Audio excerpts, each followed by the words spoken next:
So I'm sure you've all heard of this Jared guy, you know, the one from the Subway sandwiches commercials. This guy's story is one that Subway will not let die. It goes something like this.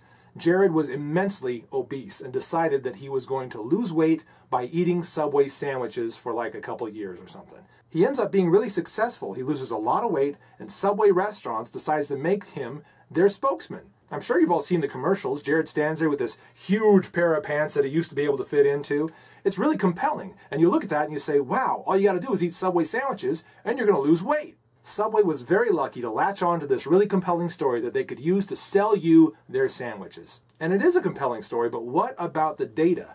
Do you think that Subway restaurants could show us that most Americans who eat Subway sandwiches for an extended period of time end up losing a significant amount of weight? Do you think they can show us that Subway customers are generally more fit and live a more active lifestyle, or that they are less prone to heart disease? Well, I don't know if they can show us that data, but it doesn't seem to matter because they've got a great story that is selling their sandwiches. I recently heard NPR talk about another story that is being used to sell the American people on an idea. The story of the Newtown tragedy, they said, is changing the minds of Americans in regards to gun control in ways that data never could.